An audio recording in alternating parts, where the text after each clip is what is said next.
Good morning. Welcome. My name is Cathy Cortez, and I am a member of the Board of Trustees. I am so glad it is cool in here.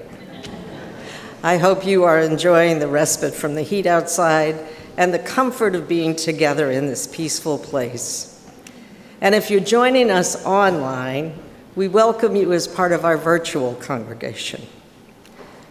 Welcome if this is your first time or if you've been coming since before there was an internet. All are invited to be part of creating this community where we can live, learn, and love together. As a congregation, we strive to care for and connect with every person. After the service, all are welcome for conversation and connections with hot and cold beverages and snacks in the fireside room just across the foyer. Leading our service today is our guest minister, Reverend Dr. Richard Speck. Richard Speck served as executive director of the Joseph Priestley District, this one, and also served the UU Church in Vero Beach, Florida. Now in retirement, he's very active in social justice work in the Wilmington area. And he has recently visited Transylvania, near and dear to my heart.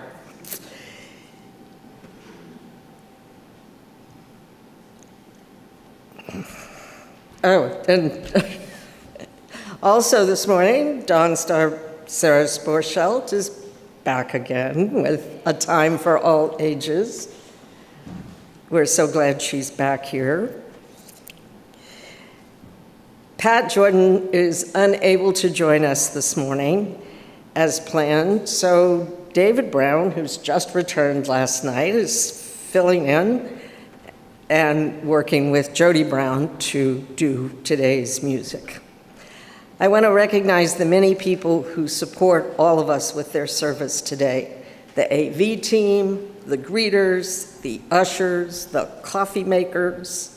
It takes a village to support all that happens here. Please take a look at the events that are happening during the week.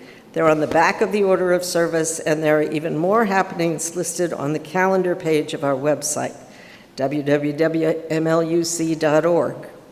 For now, please silence your electronic devices and join me in affirming our mission statement. Together, we transform lives through love, service, and our welcoming faith.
Good morning. For our Chalice Lighting today, a reading called Chalice Lighting by Lois E. Van Leer.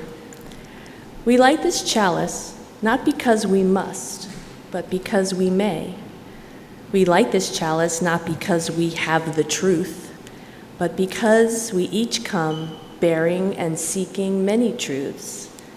We light this chalice in connection across culture, distance, class, and language. We light this chalice that our religion may be a beacon of light, hope, and justice, we light this chalice to kindle our hearts and our minds. Now please rise in body or spirit and join us in hymn 1008, When Our Heart is in a Holy Place.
The very inappropriate word. I regret to inform you, Sam, that there will be no actual inappropriate words in this. Michael loved words. He found lots of words on signs. You can read the words. Pizzeria. And a few on TV. He picked up words at practice and downtown, and even in school, that's the spokes, where Mrs. Dixon gave the kids one new spelling word every day. He especially liked little words for big things, vast, and big words for little things, and easy words for hard things, and hard words for soft things. Every night, he took all his words home and put them in a box under his bed. But one morning on the bus, Michael picked up a word he had never heard before. We will be bleeped. When everyone was off the bus, Michael's sister said, "Michael, that's a very inappropriate word." "What does inappropriate mean?" Michael asked his friend. "Bad," whispered his friend. So Michael hid the word in his pocket. That afternoon, Michael heard the word at the park and on the radio, and even in the basement where his mom was trying to fix the toilet. "Dear," said his dad, "don't you think that's an inappropriate word?" Michael could see there was something kind of bad about it, but there was always also something about it that he kind of liked.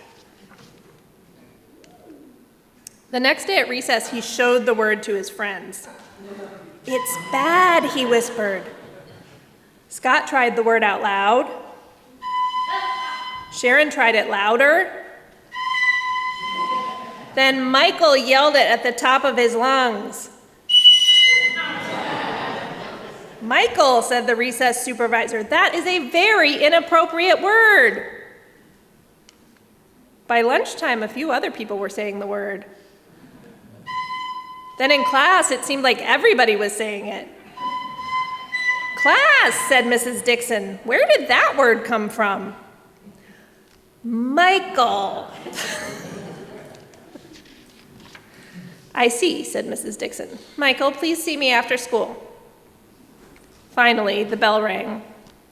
Michael, said Mrs. Dixon. Michael, Michael, Michael. I need a little help in the library.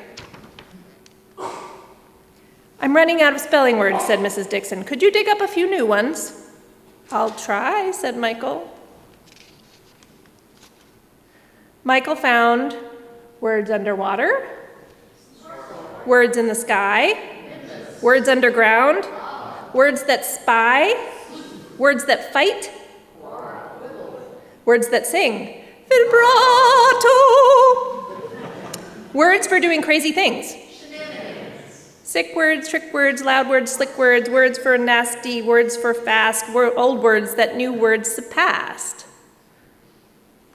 Anybody have a favorite up there?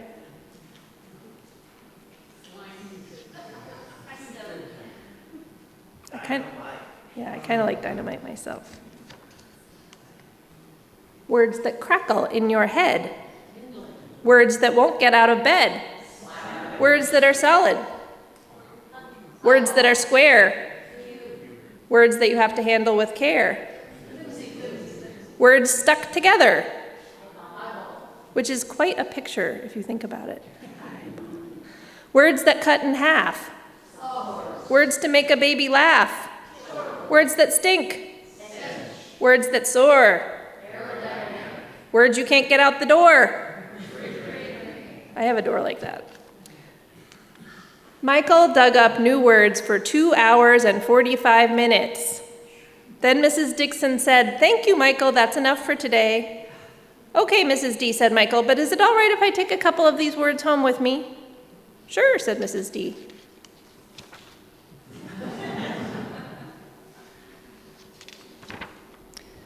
Michael had so many new words that he lost track of that very inappropriate word. So, of course, someone else picked it up. The end. Children and youth may meet me in the atrium. We're going to pack backpacks for our Family Promise families today, and we need to figure out our plan.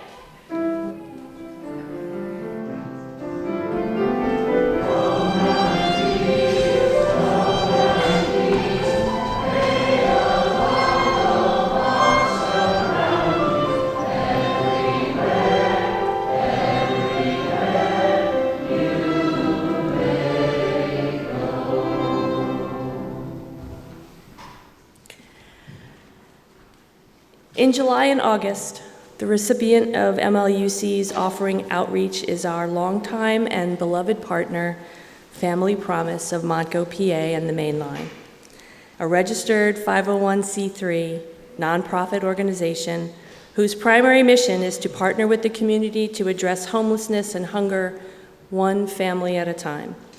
Please watch this video that tells you more about the organization.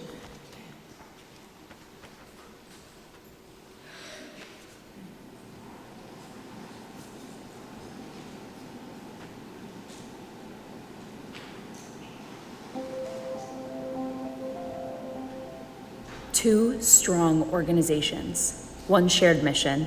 Family Promise MontCo, PA and Family Promise of the Main Line are officially one stronger, united Family Promise. Together, we support families in Montgomery County as they transition out of homelessness and food insecurity, offering not just shelter or basic needs, but stability, dignity, and the space to rebuild.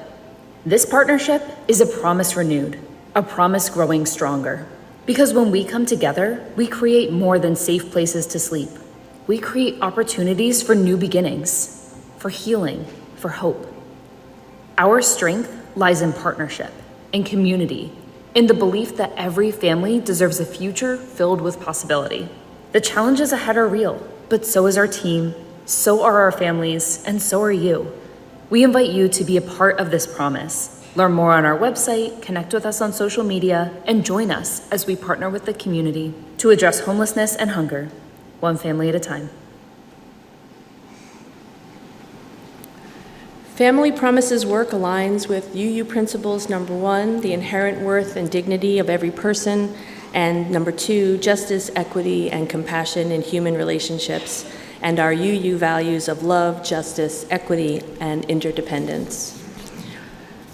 If you wish to make a cashless donation, either at home or here in the sanctuary, please scan the QR code inside the order of service, or you can make a cashless donation both here and at home by texting and following the directions on the screen behind me.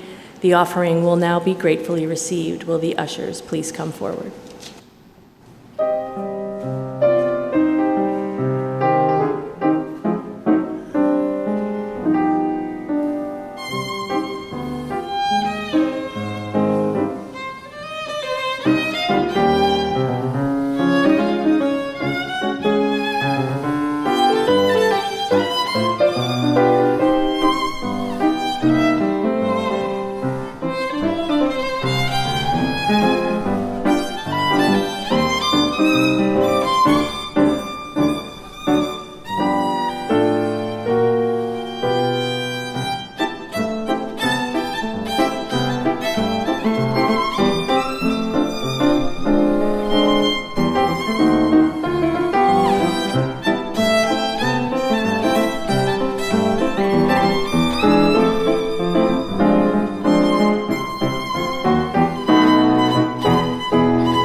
It is our custom to speak aloud our personal joys, sorrows, and milestones, a sacred time of sharing where our individual paths converge and we share each person's story, knowing that no one walks alone. Candles of Community lifts up the milestones that shape us and the grief that humbles us, knowing that joy is multiplied and sorrow softened when we hold a space for them together. After each candle is lit, please join me in saying, "We hold you in our hearts." Today, we light a candle of hopeful persistence to stand against global conflicts, humanitarian crises, and systemic injustice. We direct these flickers of light toward ongoing wars, displaced families, refugees, and the protection of vulnerable public institutions. We grant peace to all suffering from war, and we hold you in our hearts.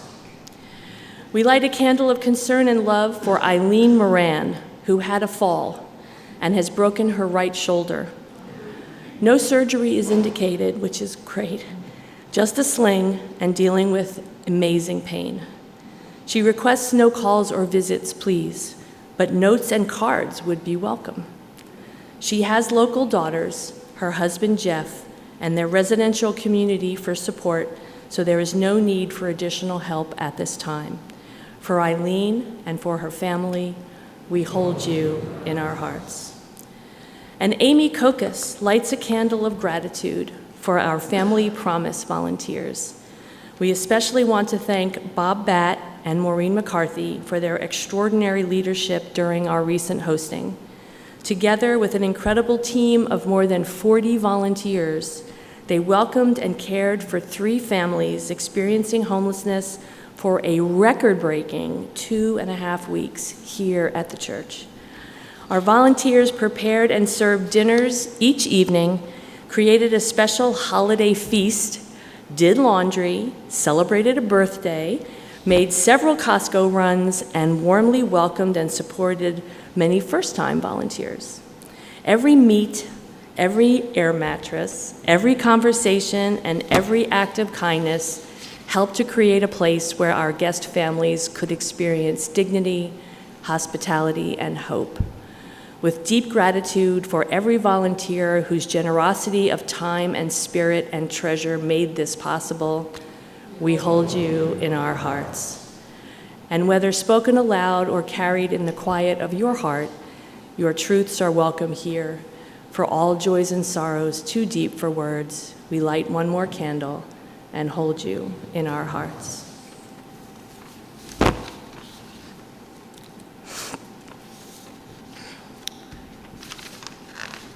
Sorry, my pages are out of order. So the reading today, for your pleasure, is called How Little It Takes by William Wallace Rose.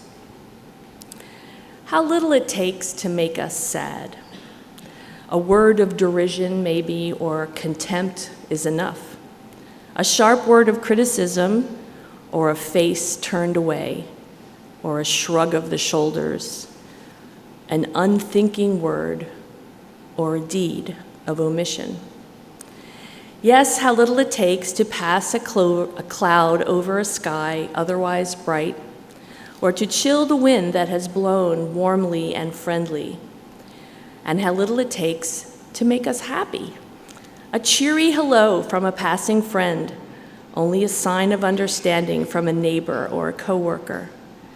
Only the inner satisfaction of knowing that a good piece of work has been brought in and that knowing others know it too.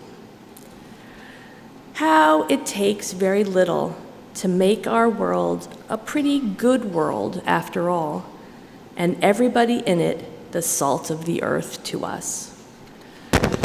It takes very little to make us anxious, no more than a vagrant thought or a whispered threat. No more than the remotest possibility of danger to someone we love. No more than a vague disquiet, which comes sometimes from we know not where. Yes, it takes very little to set the heart to fluttering and start worrisome thoughts running circles in the mind. Likewise, it takes very little to make us brave. Someone's confidence in us is enough. Someone's dependence on us in a pinch, someone's hero worship of us, no matter how unheroic we may feel. Yes, it takes very little to nerve us to stand up to life. And since it doesn't take much to lift the sad from their sorrow, deliver the fearful from their fear, and rally the wavering, isn't it a crime not to do so when and where the opportunity is ripe? Who can ever justify such a failure?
The reading that I have for today is How to Use Bad Words, adapted from Remy Wilkins. First picture. One day, the author Samuel Clemens cut himself shaving. He was an inveterate foul mouth, and on this occasion, recited the entirety of his iniquitous vocabulary. Now, when he finished, his wife, hoping to shock him, repeated every word he said. Clemens responded, "You have the words, dear, but you don't know the tune." Now, by all accounts, including his own, Clemens, better known to us as Mark Twain, held his vulgarity in high regard. Profanity, he said, is more necessary to me than is immunity from colds. And he also said, profanity provides a relief denied even to prayer.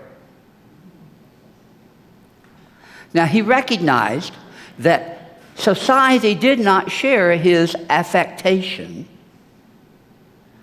and nor did his favorite language might persist into eternity. He said, "Let us swear while we may, for in heaven it will not be allowed." And then he also added, "If I cannot swear in heaven, I shall not stay there." But during the pilgrimage of this life, we ought to be able to swear or curse according to Clemens. He said, "The idea that no gentleman ever swears is all wrong. He can swear and still be a gentleman if he does it in a nice and benevolent and affectionate way." I grew up in the South, and we had our own words to say something. So when you come from the South, you learn to mind your manners. One way to do that is by selecting sweet sayings to express your salty sentiments. Some of the top terms and phrases that I would include are, "Bless your heart." "Thank you for sharing," which means shut up. "Oh, my stars." Crud. "Mother of pearl." "What the Sam Hill?" "I'll pray for you," meaning you're hopeless. "Good gravy." And "heavens to Betsy." So feel free to use these when you are thinking of using something that might be less appropriate. But we will explore different words in the sermon that I hope that you can use.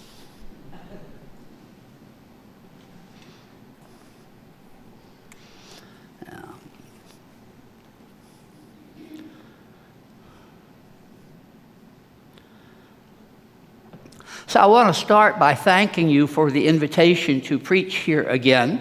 It's been 2 years since I was here. And I want to thank John Morehouse, who is a good friend of mine. He was a classmate at Meadville with me 100 years ago.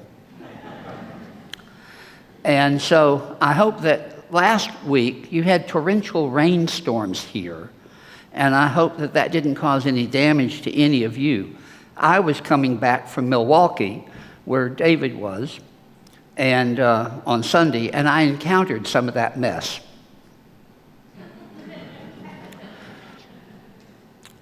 How many of you are curious about what I'm going to say today?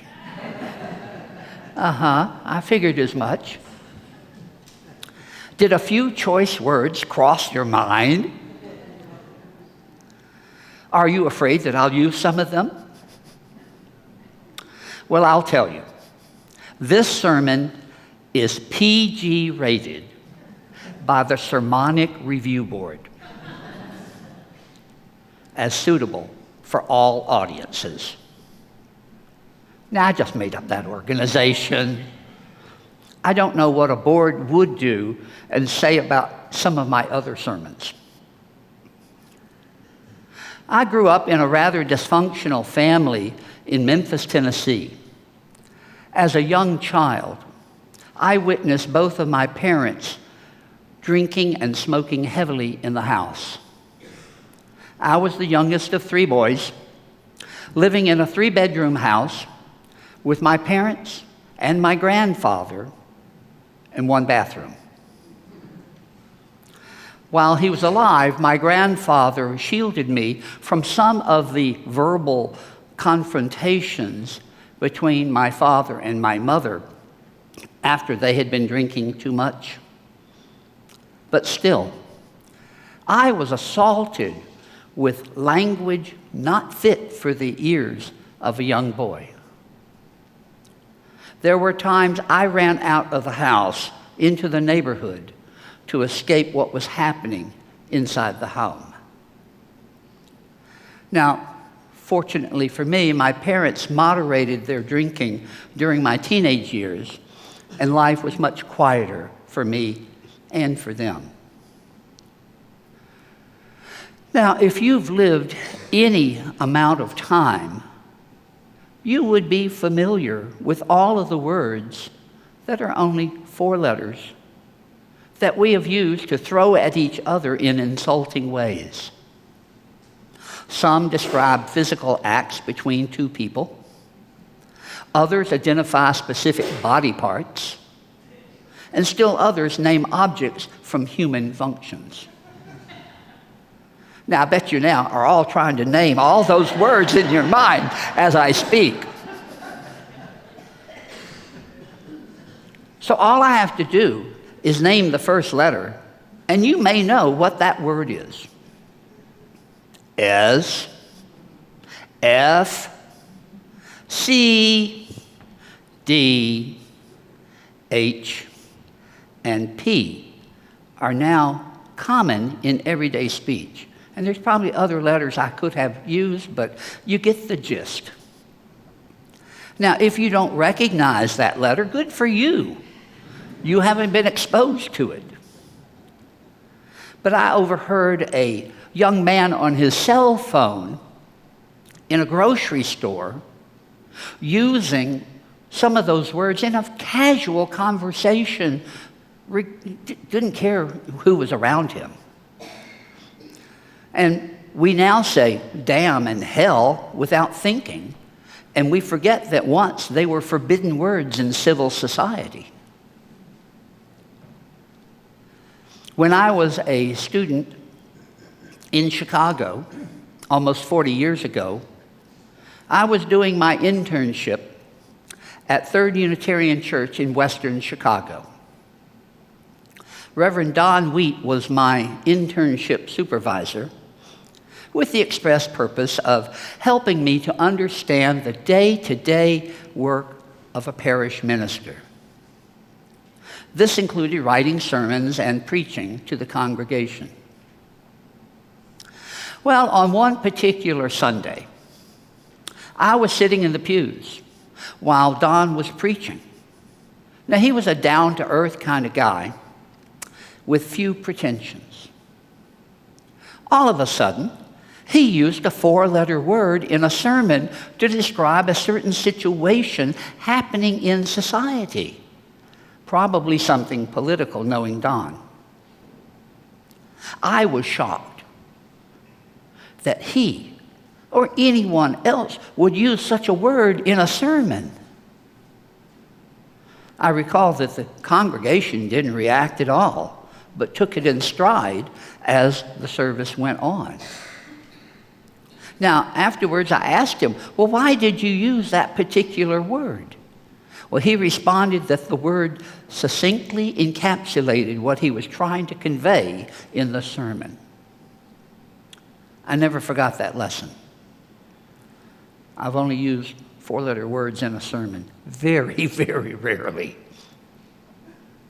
But now I want to explore with you all of the four-letter words that we are most appropriate to use in a congregation. I can think of many that we use all the time.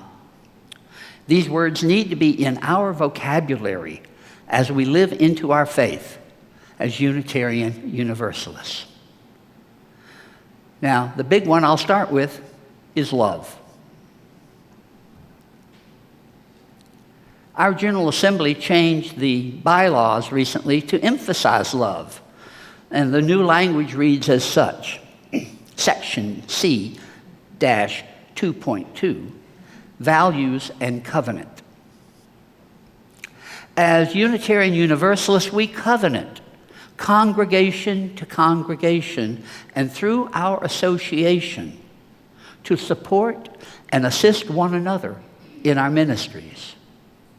We draw from our heritages of freedom, reason, hope, and courage, building on the foundation of love.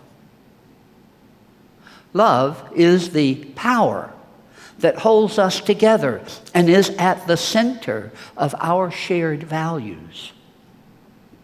We are accountable to one another for doing the work of living our shared values through the spiritual discipline of love.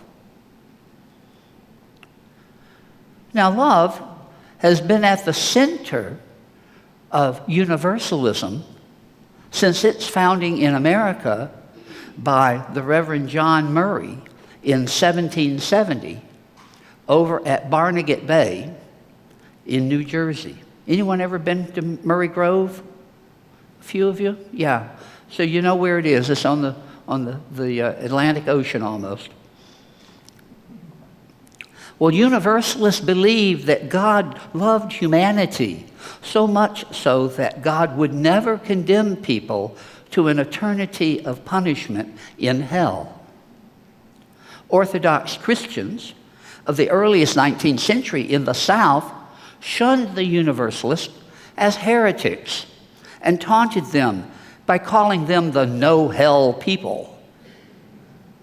Well, I recently gave Janet, my wife, a t-shirt that reads, "Love the hell out of this world." So if love is at the center, how are we to live our shared values as people of faith? I think we need some additional four-letter words that will amplify how we love each other.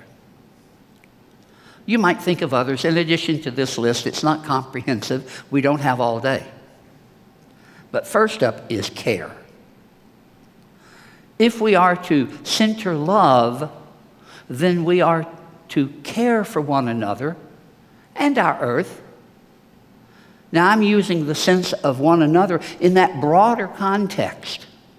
It isn't just the people in this room or this congregation, but the people in our community, our state, our country, and our world.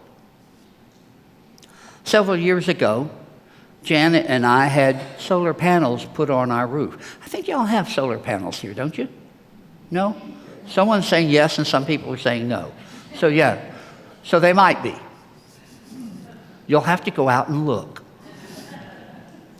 Well, in Delaware, the electrical utility has to buy any excess power that we generate and give us credit. We have a meter that goes in both directions. We drive an inexpensive electric car that I drove here today, and we do recycling as much as is humanly possible. But in addition to those activities, I've also recently begun giving out small amounts of money in microloans to people around the world who are trying to improve their lives. These people pay back the loans, and I then reinvest in additional people. Now, most of my loans are for $25 each, but they are pooled with other people giving similar amounts. Collectively, we are able to lift those who we will never meet and know that they are helping to build a better life for their family and their community. Now, there's many agencies that do this, but the one that I'm using is called Kiva, K-I-V-A. So if you're not familiar with it, look them up. That is my vehicle for loaning money. They are a nonprofit with partners all over the world.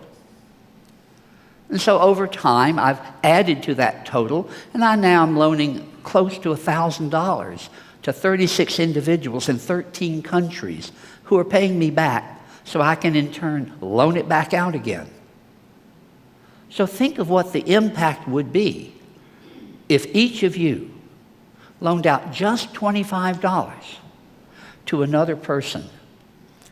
Now, knowing that it's a higher cost of living area, I would bet that a meal out here in a restaurant costs more than $25, especially if you have something to drink.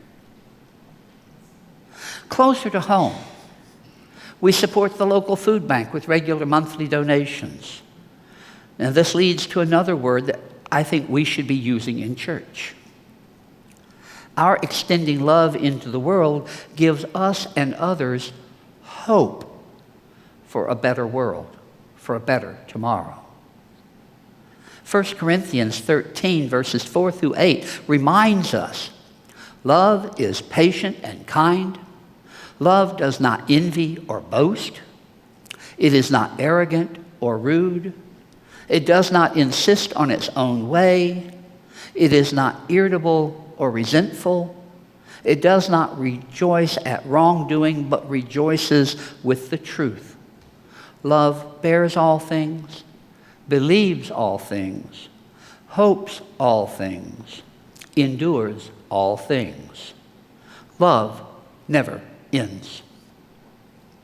So hope is an optimism that our lives will get better.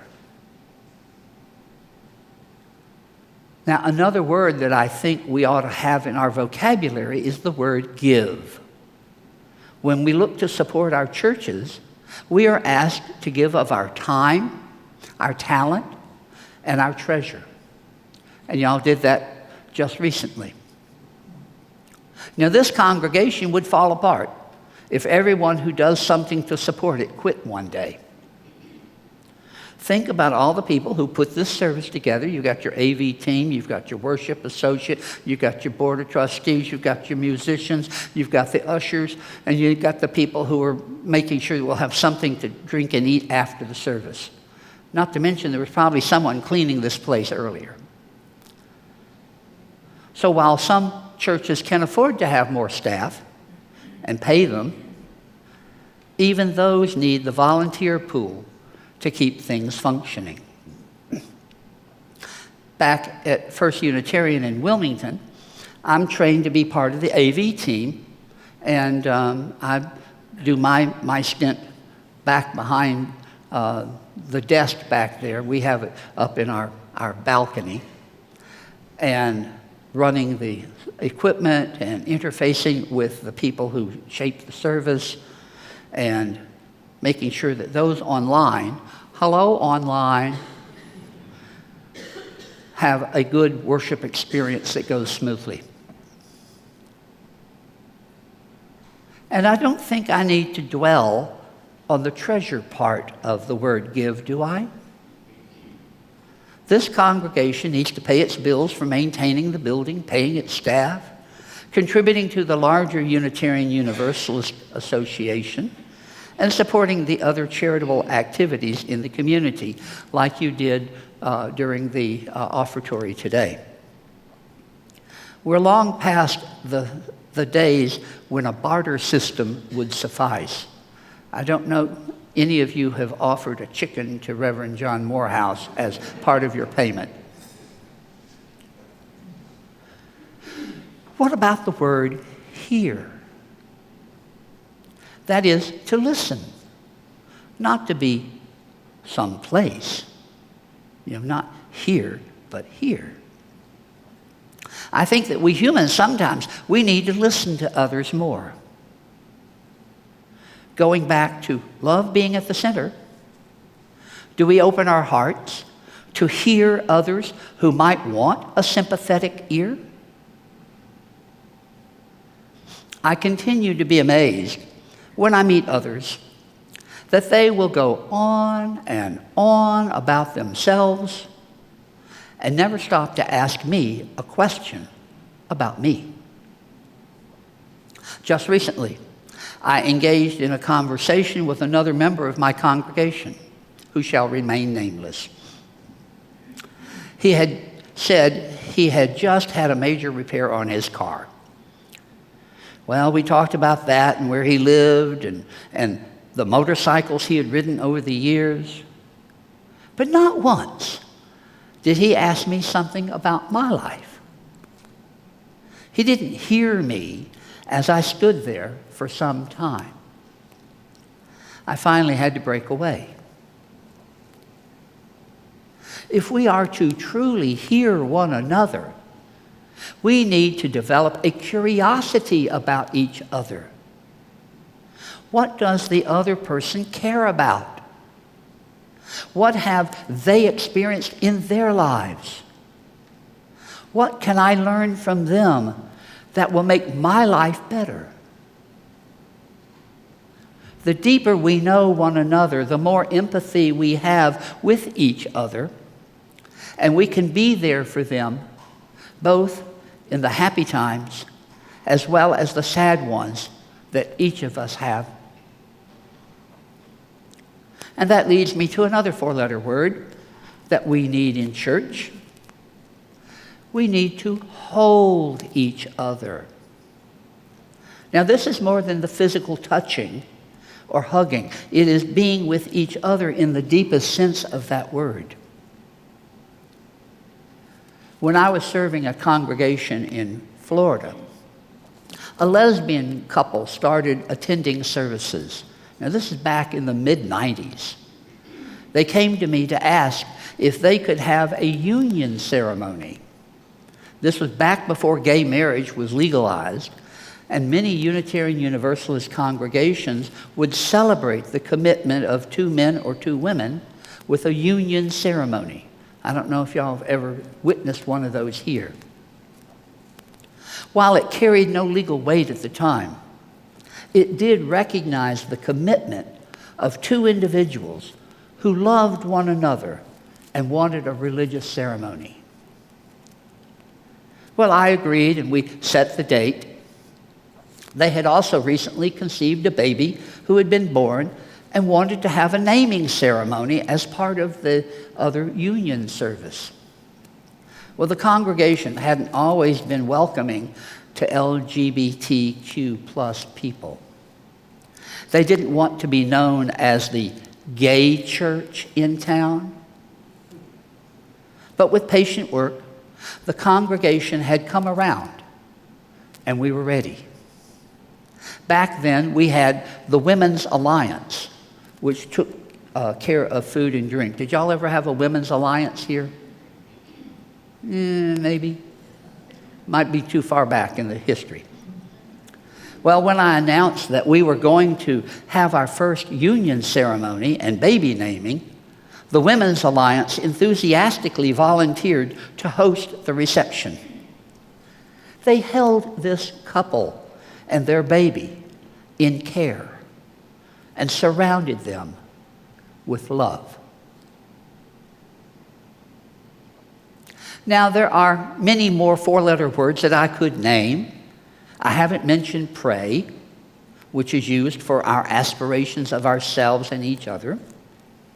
Given the shape of the world today, we need to pray. We need to pray for common sense to prevail in our national leaders. Right now, the world is in a very dangerous place. I haven't mentioned rest or busy. We need to sometimes step back to rest, to recharge ourselves. Now, the Unitarians took the summers off in Boston, and they closed their churches. The joke was that the Unitarians were the only ones God trusted to come back in the fall. And we shouldn't be so busy that we lose sight of why we have a church in the first place. remember that if love is at the center of our faith, let us not be so busy that we forget what we should be doing to make our world better for each of us. The last word I want to use is gift. You, each of you, are a gift to this congregation. You bring your energy, you bring your curiosity and your passion to this congregation each Sunday that you are here. Never feel that what you do is not appreciated by others. Now, they may not say it directly to you, but you are noticed and you are missed when you aren't present. You matter in other people's lives. Now, my hope is that these four-letter words will resonate with you and inspire you to use them with abandon in your interactions with each other. They are much better than the other four-letter words in common usage. So remember to love the hell out of the world. Is that too much to ask? Amen. Please rise in body or spirit to sing our closing hymn, number 124, Be That Guide, in the gray hymnal.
Our closing words are by John Morgan.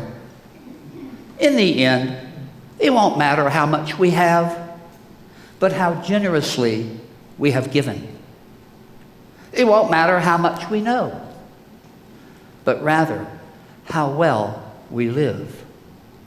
And it won't matter how much we believe, but how deeply we love.